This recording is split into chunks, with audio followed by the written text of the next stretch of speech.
الحمد لله نحمده ونصلي على رسوله الكريم اما بعد فاعوذ بالله من الشيطان الرجيم بسم الله الرحمن الرحيم كلا انا خلقناهم مما يعلمون فلا اقسم برب المشارق والمغارب انا لقادرون على ان نبدل خيرا منهم وما نحن بمسبوقين۔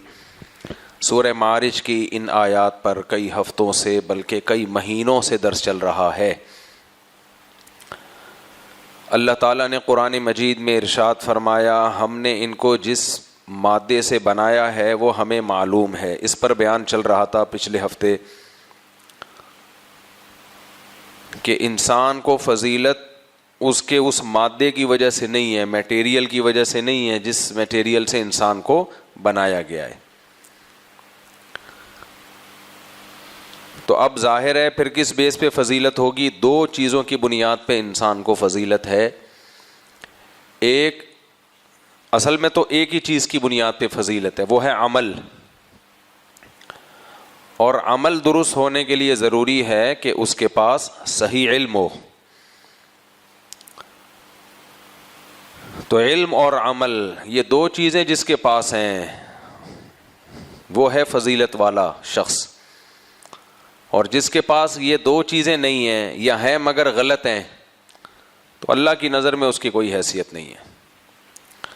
اور ظاہر ہے انسانوں کی نظر میں حیثیت کا کوئی اعتبار نہیں ہے۔ نبی صلی اللہ علیہ وسلم نے فرمایا کہ بہت سے پیغمبر ایسے بھی آئے ہیں کہ جن پر کوئی بھی ایمان نہیں لے کر آیا اور ان کو شہید کر دیا گیا۔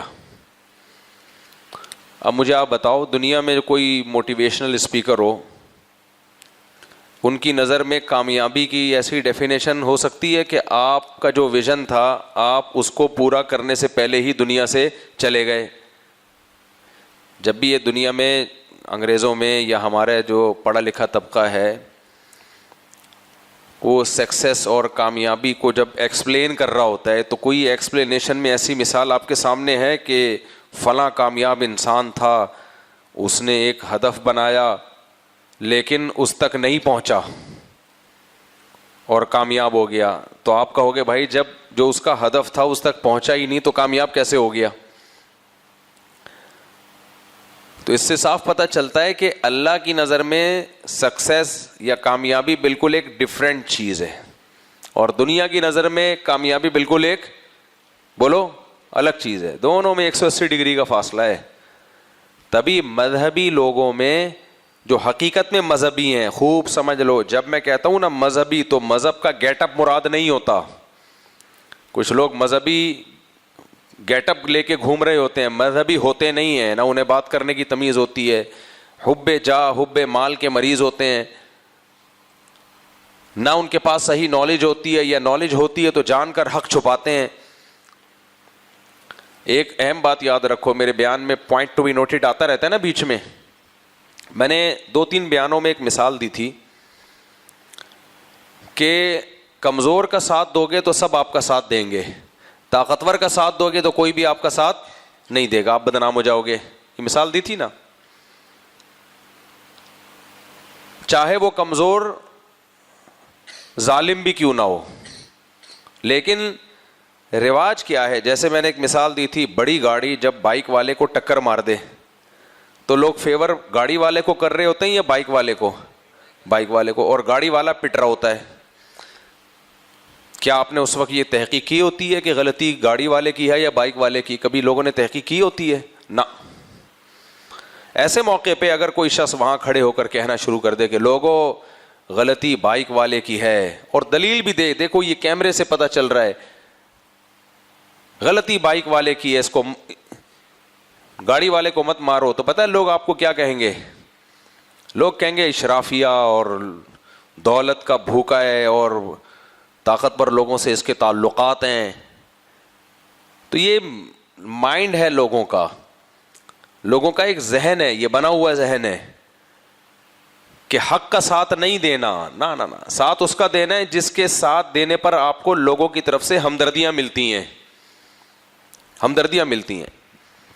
میں نے مثال دی تھی کہ اسی بیس پہ کفریہ طاقتوں نے عورت کے حقوق کے نام کا منجن بیچ کے لوگوں کی ہمدردیاں لی ہیں. وومن رائٹس, خواتین کے حقوق, کیونکہ عورت کمزور ہے.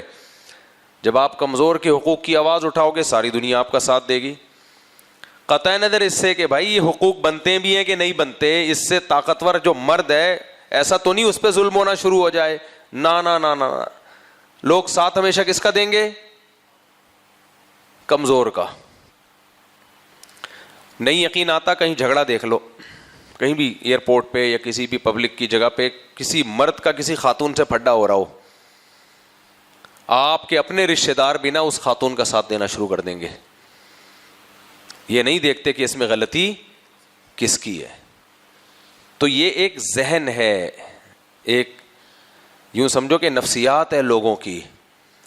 مولانا اشرف علی تھانوی رحمہ اللہ تعالی نے ایک بات لکھی ہے کہ جو ریسرچ کرنے والے لوگ ہیں, محقق ہوتے ہیں, کسی بھی چیز میں اسٹیٹمنٹ دینے سے پہلے تحقیق کرتے ہیں, اکثر پبلک ان کے خلاف ہی رہتی ہے. عوامی حمایت نہیں ملتی ان کو بیچاروں کو, اس لیے نہیں ملتی کہ وہ تحقیق کے بعد ایک بات کہتے ہیں. عوام کا ایک مزاج ہوتا ہے, عوام اس مزاج کو دیکھ کے چل رہی ہوتی ہے کہ اس مائنڈ کے حساب سے آپ بات کرو گے تو پبلک میں بلے بلے ہوگی, اس کے ہٹ کے چلو گے تو پبلک میں بلے بلے نہیں ہوگی. تو کچھ لوگوں کی نا مائنڈ سیٹ ہوتے ہیں. اسی مائنڈ سیٹ میں ایک اور چیز بھی ہے, قوم پرستی. آپ کسی قوم سے آپ کا تعلق ہے, آپ جب دوسری قوم کے خلاف تحریک چلاؤ گے سب آپ کا ساتھ دیں گے, کیونکہ لوگوں کی نفسیات ہے میں قوم پرستی داخل ہے, اپنی قوم کو فیور کرنا اور دوسری قوم کو برا بھلا کرنا. لیکن اگر آپ کسی دوسری قوم کے مقابلے میں اپنی قوم کی مخالفت کرو گے, وہ مخالفت جائز بھی ہوگی, آپ کا کیا خیال ہے آپ کی قوم کے لوگ اس مخالفت کو مانیں گے؟ بولو, نہیں مانیں گے, کبھی بھی نہیں مانیں گے, بلکہ آپ کو غدار کہیں گے, آپ کو نمک حرام کہیں گے, برا بھلا کہیں گے, حالانکہ آپ کی قوم ظلم کر رہی ہوگی. ایسے موقع پہ کوئی محقق آپ کی قوم میں اٹھے اور کہے کہ غلطی ہماری قوم کی ہے, فلاں برا نہیں ہے, تو پبلک اس کا ساتھ نہیں دے گی, پبلک اس کو الٹا برا بھلا کہنا شروع کر دے گی. تو خوب اچھی طرح سمجھ لو میرے بھائی, دنیا کے کرائیٹیریا بالکل ڈیفرنٹ ہے, آخرت کا کرائیٹیریا بالکل ڈیفرنٹ. بڑا مشکل ہے خدا کی قسم مذہب پہ چلنا, حق پہ چلنا. حق پہ چلنا بہت مشکل ہے. نماز روزے کی حد تک ٹھیک ہے, آپ کسی چیز کو حق سمجھتے ہو اور اس کو بیان کر دو جبکہ آپ کو یہ پتا ہو کہ اس پہ قوم سے مجھے فیور نہیں ملے گا. یہ بڑے راسخ فی العلم اور جن کا اللہ سے بڑا گہرا تعلق ہے ان لوگوں کا کام ہے. یہ عام آدمی کا کہ بس کا نہیں ہے یہ. تو یہ عوام کا کام ہے کہ عوام یہی ہوتی ہے کہ آپ کی قوم صحیح کرے تو بھی صحیح ہے, غلط کرے تو بھی صحیح ہے. میں نام نہیں لوں گا قوم کا, ایک قوم سے پوچھا کہ تم لوگ اپنے فلاں کو ووٹ دے کے ہمیشہ جتواتے ہو جبکہ اس نے تمہیں کبھی کچھ دیا نہیں ہے. تو اس نے پتہ کیا جواب دیا؟ وہ مانا کہ اس نے ہمیں کبھی کچھ نہیں دیا. اس نے پتہ کیا جواب دیا کہ مخالف قوم سے لڑنا بھی تو ہے نا. سمجھ رہے ہو, ہمیں دھیلا نہیں ملے, مخالف قوم کا بیڑا غرق ہو جائے چاہے اپنا کچھ بھی حاصل نہ ہو. سمجھ میں آ رہی ہے بات کہ نہیں آ رہی؟ یہ مارکیٹ میں کیا چل رہا ہے, یہ چل رہا ہے. دوسرے کی کو نیچا دکھانے کے لیے نا اپنا بیڑا غرق بھی کر دینا. یعنی آپ کا لیڈر کا کام صرف یہ ہے کہ وہ اس لیے صرف جتوا رہے ہو کہ وہ ہماری قوم کا ہے. تو مخالف قوم کا آدمی چاہے ہمیں فیور بھی کرے, ملک کی تعمیر و ترقی کا ذریعہ بھی بنے, سب کچھ ہے, لیکن چونکہ ہماری قوم کا نہیں ہے تو ہم نے بہرحال اپنے آدمی کو نہیں اپنے آپ کو جتوانا ہے تاکہ دوسرا ایک دفعہ ذلیل تو ہو جائے نا. یہ ہے اٹ از کالڈ کھوپڑی. یہ مارکیٹ میں کون سی والی کھوپڑی چل رہی ہے؟ یہ چل رہی ہے. میں نے کہا پھر تمہاری مقدر میں, تمہاری قسمت میں ذلت مقدر ہے تمہارا. اس کو میں نے یہ کہے تھے, یہ 15-20 سال پرانی بات ہے. میں نے کہا پھر ذلت تمہارا ہمیشہ کے لیے مقدر, اور اب تک وہ الحمدللہ مارکیٹ میں کیا چل رہے ہیں, ذلیل ہی چل رہے ہیں. اب کون سی قوم ہے میں نہیں بتاؤں گا آپ کو, میں کیوں قومی لڑائی میں لوگوں کو ڈالوں, ذلیل ہی چل رہے ہیں مارکیٹ میں. یہ ہے. اس لیے میرے بھائی اللہ کے سوا نا حق کہیں بھی نہیں ہے, سب بکواس ہے. یہ سارے سیاسی لیڈر بکواس کرتے ہیں, حق وقت کی باتیں جو کرتے ہیں نا, ہم حق پہ لائیں گے. بھائی اپنا منجن ہے, کیا ہے اپنا منجن ہے, تو وہ بیچ رہے ہیں, آپ لے لیا کرو, فائدہ ہوتا ہے اس میں, ان کو بھی ہوتا ہے, آپ کو بھی ہوتا ہے. آپ یہ دیکھا کرو کس وقت کون درست ہے, بس اس کو لائے. باقی کوئی سب منجن بہت چل رہا ہے مارکیٹ میں. راسخ فی العلم لوگ, جن کو علم میں رسوخ ہے, جو صرف اللہ سے ڈرتے ہیں, لا یخافون فی اللہ لومۃ لائم, اور اللہ کے بارے میں کسی ملامت کرنے والے کی پرواہ نہیں کرتے. خدا کی قسم, یہ نماز, روزہ, حج, زکوٰۃ, سب سے زیادہ مشکل عبادت یہ ہے. آپ کو پتا ہے میں جب مولوی بن رہا تھا نا, تو مجھے سب سے زیادہ پتا ہے کس چیز سے ڈر لگتا تھا. مجھے یہ خوف کبھی بھی نہیں ہوا کہ مولوی بننے کے بعد مجھے کھانے کو کہاں سے ملے گا, یہ کبھی بھی خوف نہیں ہوا الحمدللہ. پتہ نہیں ایک دل میں اللہ نے تسلی ڈالی بھی تھی کہ اللہ کھلائے گا. مجھے یہ خوف بھی نہیں ہوا کہ لوگ ملا ملا کہہ کے مذاق اڑائیں گے. ہم نے کہا چھوڑو, وہ دور سے میں گزر چکا تھا, جتنا لوگوں نے ملا ملا کہنا تھا کہہ دیا تھا. کوئی بھی خوف نہیں تھا. مجھے یہ خوف بھی نہیں تھا کہ کوئی مار مور کے نہ چلا جائے, کیونکہ ہم تو خود شہادت کی دعائیں مانگا کرتے تھے, اب بھی کرتے ہیں. یہ بھی نہیں تھا کہ کبھی ٹرک کے نیچے آگے نہ مر جائے, کوئی خوف ہی نہیں تھا. پتہ نہیں ایسا اللہ نے بے فکرہ بنایا ہوا تھا مجھے بچپن سے ہی, جو فکریں ہونی چاہیے تھی وہ بھی نہیں تھی.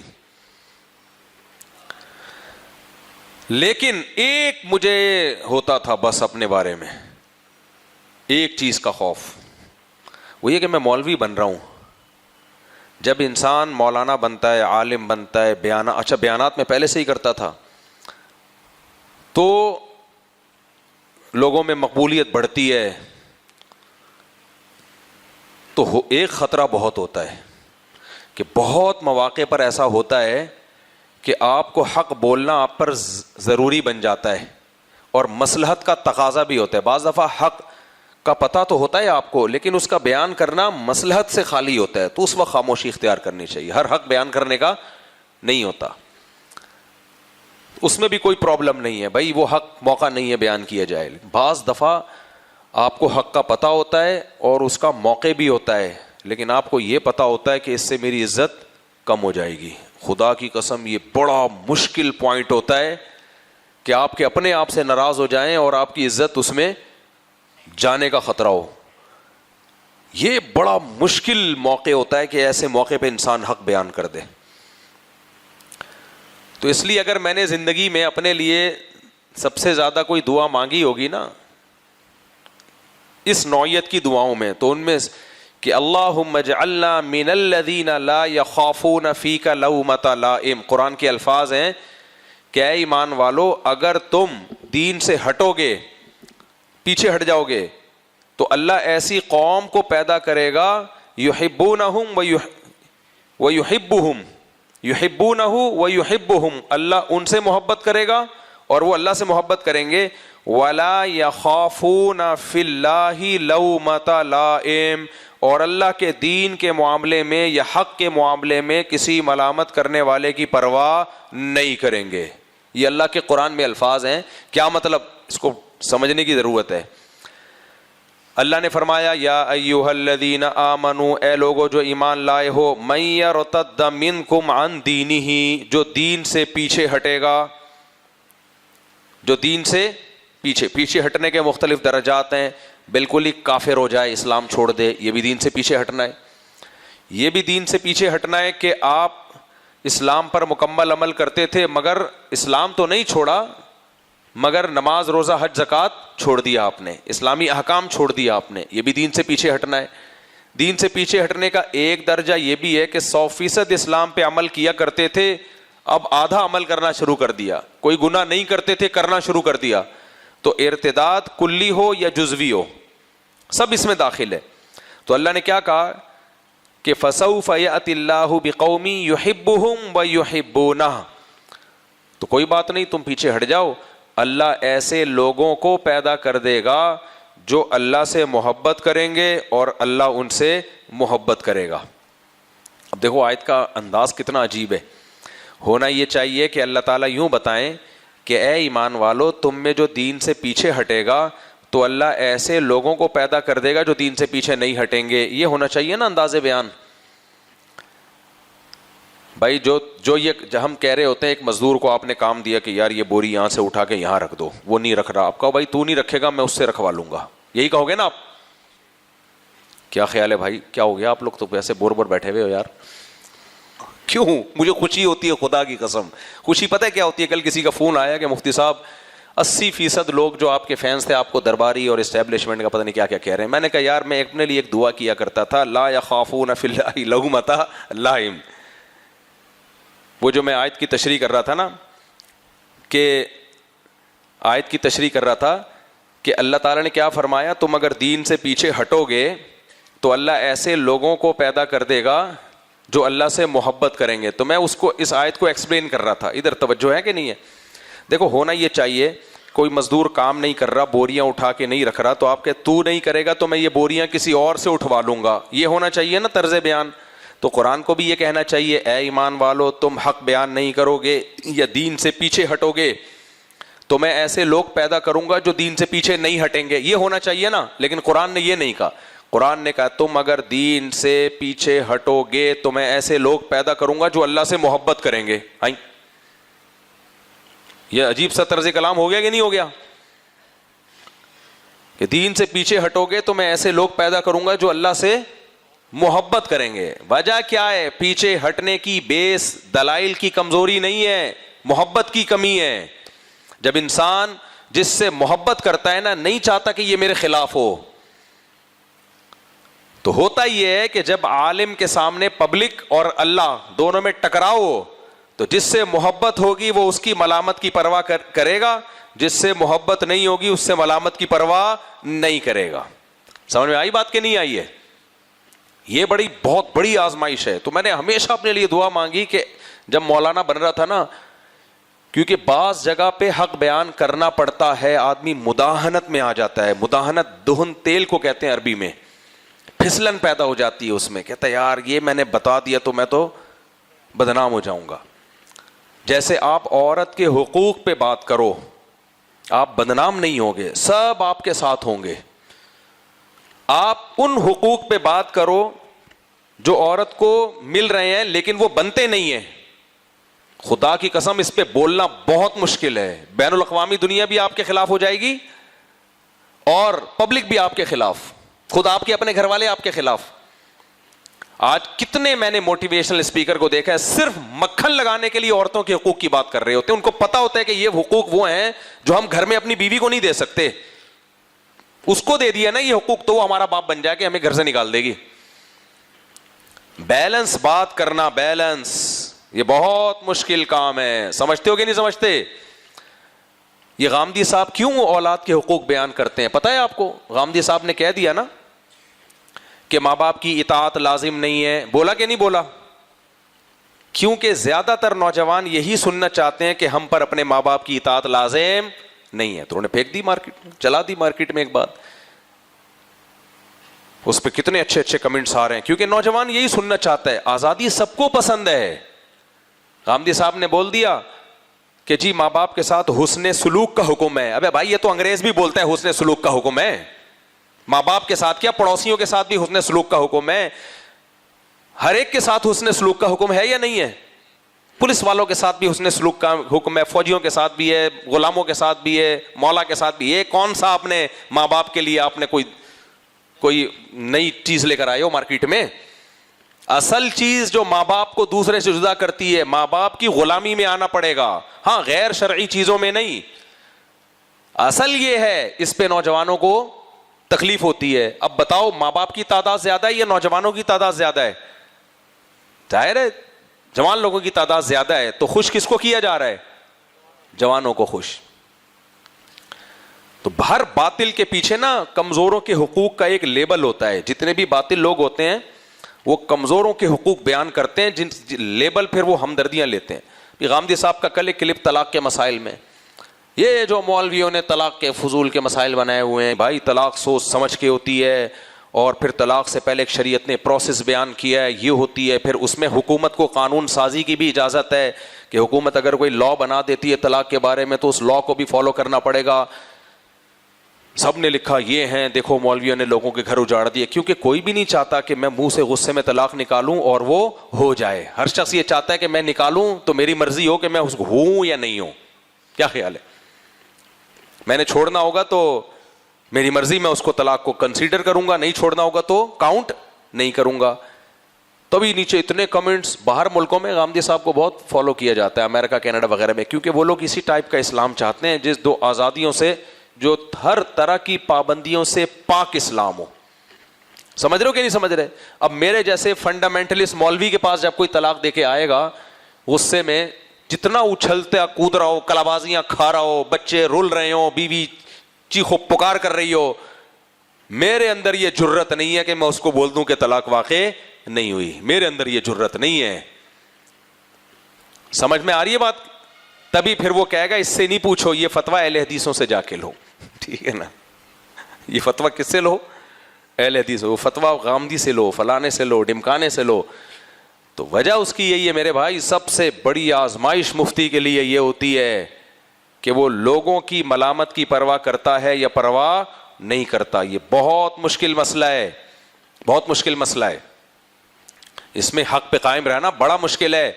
حضرت مولانا اشرف علی تھانوی رحمہ اللہ نے لکھا ہے کہ ہوا پرست لوگ جو شہوت پرست ہوتے ہیں وہ کیا کرتے ہیں، شریعت کی، یعنی ان کی بات کا مفہوم میں اپنے الفاظ میں بیان کر رہا ہوں. شہوت پرست علماء جو ہوتے ہیں وہ پبلک کو فیور دینے میں لگے ہوتے ہیں، پبلک کو فیور دینے میں. اب غامدی صاحب نے اتنی لمبی تقریر کر دی، سب کہہ رہے ہیں زبردست. ایک نے لکھا کہ اتنی لمبی تقریر ہے، دلیل کوئی بھی نہیں ہے، کوئی بھی دلیل نہیں ہے، دلیل سے خالی. ابھی وہ غامدی صاحب کا کلپ چلا ہے نا، ایک 4 شادیوں کی مخالفت کر رہے ہیں. کیوں مخالفت کر رہے ہیں؟ خواتین کا فیور لینے کے لیے. سمجھ رہے ہو؟ کس کا فیور لینے کے لیے؟ وہ خواتین سے بہت خوش ہوتی ہیں. میرے بیان میں دیکھ لو 4 خواتین بیٹھی ہوں گی، وہ بیچاری پتہ نہیں کس سلسلے میں آئی ہیں. سمجھ رہے ہو؟ اگر میں یہاں وہی شروع کر دوں بس بیویوں کے حقوق، بیویوں کے حقوق آزاد کرو ان کو، گھم، اور کچھ بھی نہیں، کوئی سربراہ بھی نہیں ہو وغیرہ وغیرہ کرتا رہوں، تو آپ تو آؤ گے پھر بھی ڈبل خواتین ہو جائیں گی بیان میں، ڈبل خواتین. سمجھ رہے ہو؟ تو یہ منجن ہے. منجن سمجھتے ہو؟ منجن کا لفظ بھی آپ کو پاکستان کے، منجن والا کام ہوتا ہی پاکستان میں، اس لیے یہ لفظ بھی آپ کو کہاں ملے گا؟ پاکستان میں ملے گا یہ لفظ. تو اس میں اس بات کا خیال کرنا چاہیے جب گھریلو جھگڑے ہوتے ہیں، اس میں بہت بڑا مسئلہ ہوتا ہے کہ جب آپ کا فیصلہ آپ کے کسی ریلیٹو کے خلاف جا رہا ہو، بڑی آزمائش ہوتی ہے. میں اس آزمائش میں 2-3 دفعہ آ چکا ہوں. مجھے پتا تھا کہ جو میرے ریلیٹو ہیں وہ غلط ہیں، اب میں کیسے فیصلہ دوں اس کے خلاف بھائی؟ تو میں نے اللہ سے بڑی دعائیں مانگی. میں نے کہا بھائی اب کیا کہ میں نے دونوں پارٹیوں کو بولا لکھ کے لاؤ. ایک طرف کون تھے؟ میرے ریلیٹو تھے، مجھے پتا تھا یہ غلط ہیں. تو میں نے کہا بھائی لکھ کے لاؤ، اور جو میں چاہ رہا تھا ٹرخاؤں، پہلی کوشش تو کرو کسی اور سے فیصلہ کرواؤ بھائی، کیونکہ مجھے پتا ہے رشتہ داری ٹوٹے گی. اب کوئی بھی نہیں، وہ کہہ رہے ہیں آپ نے کرنا ہے. میں نے کہا ٹھیک ہے پھر لکھ کے لے کر آؤ، جو فیصلہ میں کروں گا ہر قیمت پہ ماننا پڑے گا، اس میں چوں چنا کی اجازت نہیں ہوگی. میرا خیال تھا یہ سنتے ہی بھاگ جائیں گے، نہیں آئیں گے ادھر. میں نے کہا نہیں آپ ہی کرو گے. تو ہمارے جو قریبی تھے ان کا خیال تھا شاید میں ان کے حق میں فیصلہ کر دوں گا. میں نے کہا بھائی لکھ کے لاؤ، اور دائیں بائیں نہیں، جو اس میں لکھا ہوگا میں اس کے حساب سے کروں گا.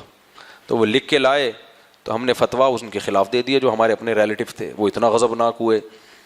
میں نے کہا مجھ سے کیوں کروا رہے تھے فیصلہ، اب کیا ہے تو آپ کرو.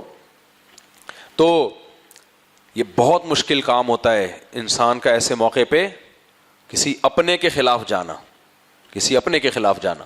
تو خیر کہاں سے کہاں بات چلی گئی. تو اللہ نے جو کہا نا کہ تم دین سے پیچھے ہٹو گے تو اللہ ایسے لوگوں کو پیدا کر دے گا جو اللہ سے محبت کریں گے اور اللہ ان سے محبت کرے گا.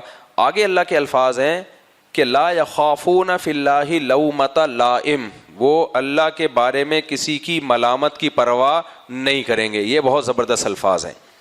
اللہ نے جو اللہ سے محبت کرتے ہیں ان لوگوں کے بارے میں یہ صفات بیان کی ہیں کہ وہ اللہ کے بارے میں کسی کی ملامت کی پرواہ نہیں کرتے.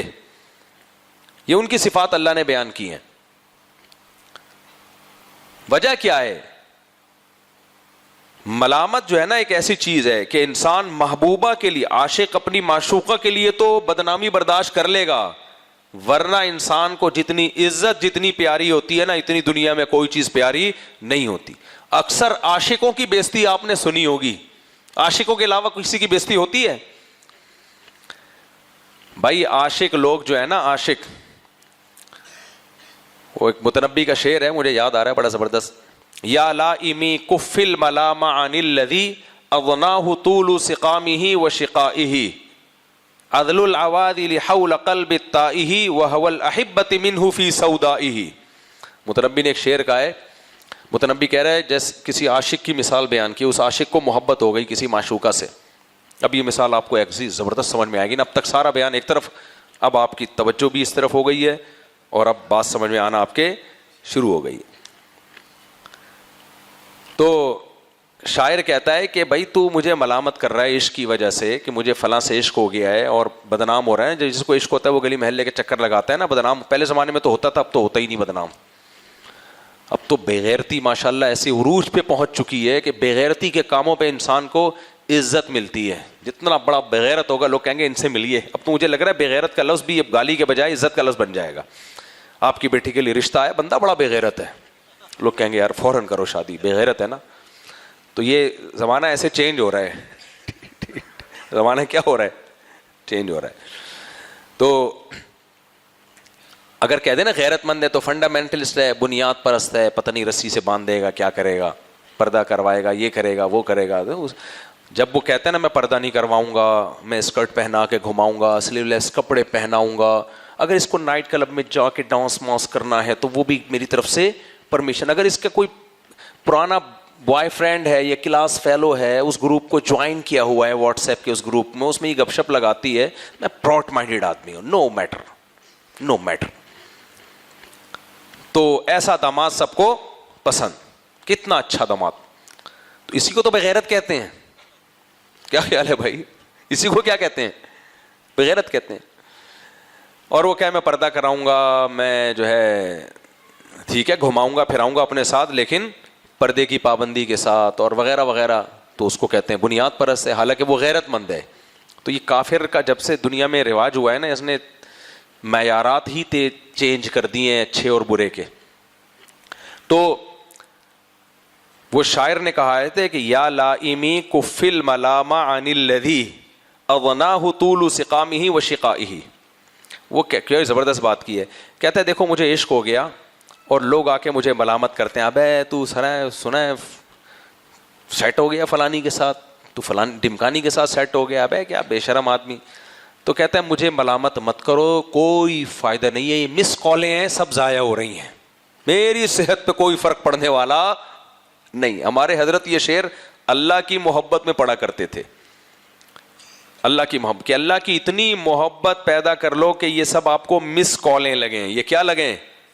مس کی کالیں نہیں، مس کالیں. ایک تو مس کی کالیں ہوتی ہیں، ایک ہوتی ہیں مس کالیں. تو شاعر کہتا ہے کہ تم لوگ جو مجھے آ کے ملامت کرتے ہو نا کہ تجھے فلانی سے عشق ہو گیا اور تم سمجھتے ہو میں شرمندہ ہو رہا ہوں، ٹھٹھرتا جا رہا ہوں، سمٹتا جا رہا ہوں، کوئی فرق نہیں پڑتا میری صحت پہ. کف الملام عن الذی، تم ملامت کرنا بند کر دو کیونکہ اس میں تمہارا نقصان ہو رہا ہے، تمہارا ٹائم ویسٹ ہو رہا ہے. کیوں؟ عدل العوادل حول قلب التائہ، میرا دل جو کسی کی محبت میں گرم ہو چکا ہے. ملامت کرنے والیوں کی ملامت، اب والی کیوں کہا؟ عورت کی ملامت مرد کو بہت بری لگتی ہے. مرد آپ کو کوئی بزدلی کا یا بغیرتی کا تانا دینا وہ نہیں اتنا برا لگتا. کوئی عورت کہے تو بغیرت ہے تو پھر آدمی کو بہت برا لگتا ہے. کیا خیال ہے؟ عورت کا تانا بہت برا لگتا ہے انسان کو. تو شاعر کہہ رہا ہے مردوں کی ملامت نہیں، عورتیں بھی آ کے ملامت کریں تو میں ان سے ایک بات کہتا ہوں کہ عدل العوادل حول قلب التائہ، میرا دل جو پریشان ہے محبت میں، تو ملامت کرنے والیوں کی ملامتیں میرے دل کے ارد گرد چکر لگاتی رہتی ہیں. وَهَوَ الْأَحِبَّةِ مِنْهُ فِي سَوْدَائِهِ، اور محبوب کی محبت دل کے اندر بیچ سینٹر تک پہنچی ہوئی ہے، سیاہ نقطے تک. تو یہ ضروری ہے کہ ملامت کرنے والیوں کی ملامت اس سینٹر میں پہنچے گی تو محبت نکالے گی نا. نہیں آئی سمجھ میں بات؟ سینٹر میں پہلے سے مقام بنا لیے محبوبہ کی محبت نے. محبوبہ کی محبت سینٹر میں جا کے بیٹھ گئی ہے, اور ملامتیں دائیں بائیں سے گھوم کے ٹائم ضائع کرنے کے علاوہ ان کو کچھ بھی حاصل نہیں ہو رہا. تو کہہ رہے اپنا ٹائم ویسٹ کر رہے ہو بھائی تم. جو یہ بالکل ایسا ہی ہے جیسے تیر انداز لوگ ہرن کو نشانہ مار رہے ہوں.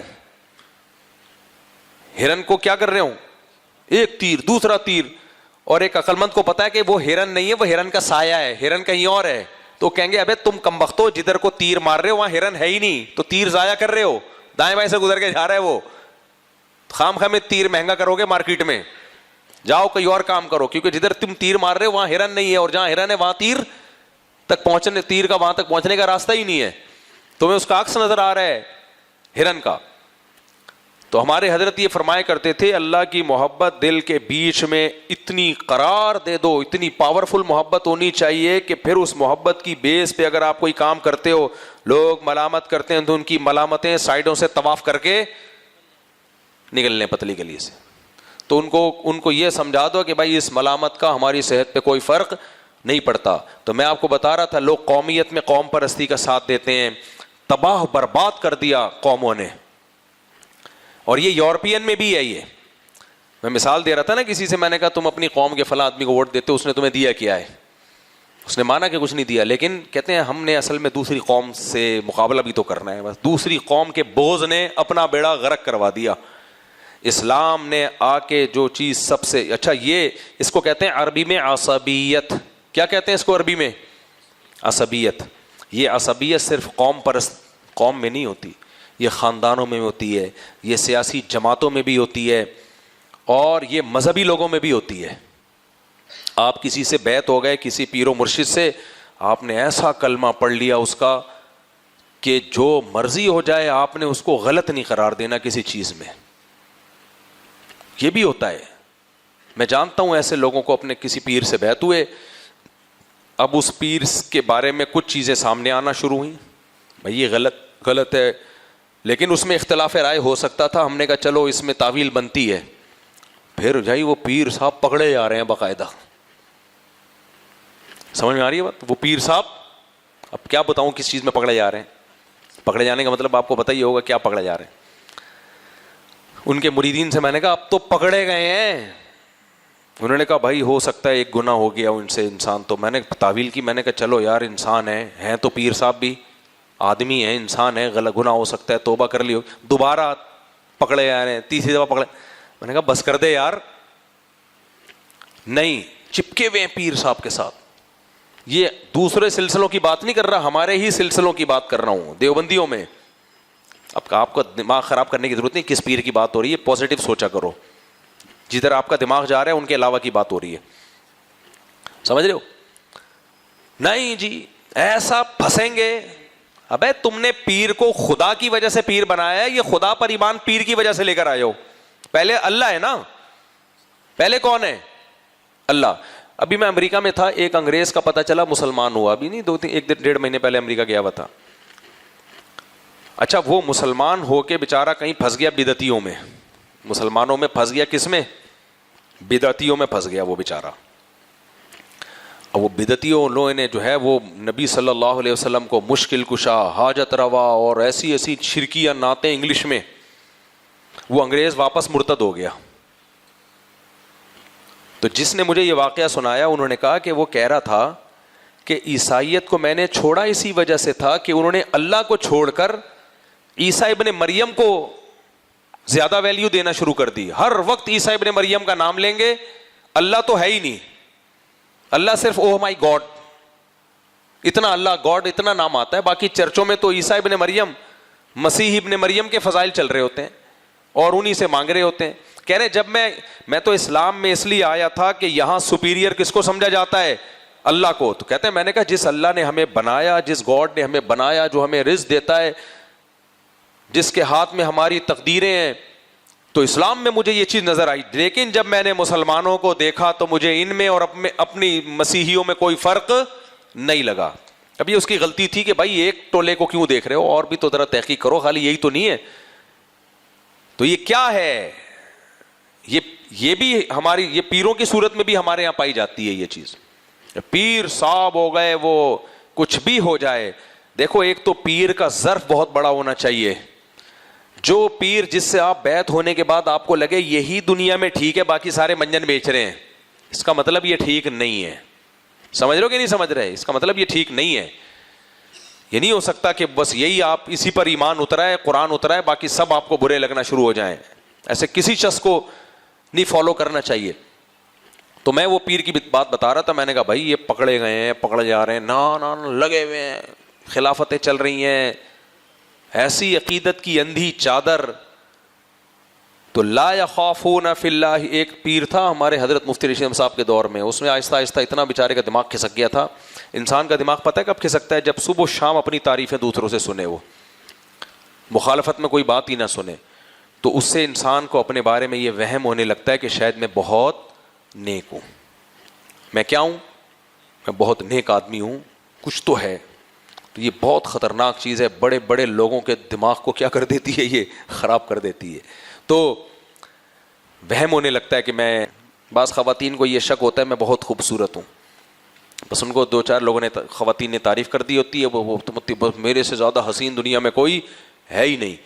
پھر کسی دن ان کو کوئی آ کے بول دینا کہ آپ حسین نہیں ہو, وہ ڈپریشن میں چلی جائے گی بیچاری, کیونکہ اس نے کبھی سنا ہی نہیں. اور جو بیچاری بچپن سے سنتی رہے, کوئی کہہ رہا ہے خوبصورت ہو, کوئی کہہ رہا ہے بصورت ہو, کوئی کہہ رہا ہے گوری ہو, کوئی کہہ رہا ہے کالی ہو, اس کا امیون سسٹم بوسٹ کر چکا ہوتا ہے, اس میں اپنی مخالفت سننے کی عادت ہو چکی ہوتی. ایک موٹیویشنل اسپیکر ہے, کبھی کبھار صحیح باتیں بھی کر رہا ہوتا ہے وہ, اس نے بڑی اچھی بات کی. اس نے کہا کہ جن گھروں میں ایک بچہ ہوتا ہے نا, اس کے بگڑنے کا چانس بہت زیادہ ہوتا ہے. وجہ اس کی ہے کہ وہ بچے کو ہمیشہ لاڑ پیار ملتا ہے, تعریفیں سننے کو ملتی ہیں, پھر وہ ضدی ہو جاتا ہے, اس میں خود پسندی پیدا ہوتی ہے, اس میں تکبر پیدا ہو جاتا ہے. تو میں یہ عرض کر رہا تھا کہ اللہ تعالیٰ نے قرآن میں فرمایا کہ تم اگر دین سے پیچھے ہٹو گے تو اللہ ایسے لوگوں کو پیدا کر دے گا جو اللہ سے محبت کریں گے, اور پھر لا یخافون فی اللہ لومۃ لائم, کسی ملامت کرنے والے کی ملامت کی پرواہ نہیں کریں گے. تو خوب سمجھ لو, دین میں عین مطلوب جو چیز ہے وہ یہ ہے کہ اللہ کی محبت کو تمام محبتوں پہ غالب کیا جائے, یہ مقصود ہے. تو آج کل کے کچھ اسکالرز ایسے آ رہے ہیں, وہ پبلک کا مزاج دیکھ کے بات کر رہے ہوتے ہیں, پبلک کا مزاج دیکھ کے.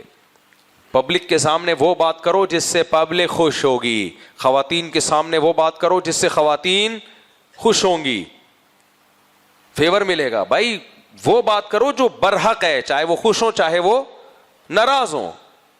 ان کے حقوق بیان کرو, جہاں ظلم ہو رہا ہے ان پہ ان کی بات کرو. جو حقوق اسلام نے دیے بہت دیے ہیں, لیکن یہ تھوڑی, اب دیکھو نا ہماری عدالتیں کیا کر رہی ہیں, اتنے رائٹس دے دیے عورتوں کو, اتنے رائٹس دے دیے کہ مردوں کی کا بیڑا غرق کر دیا, کباب بنا دیا, مردوں کا قیمہ بنا دیا.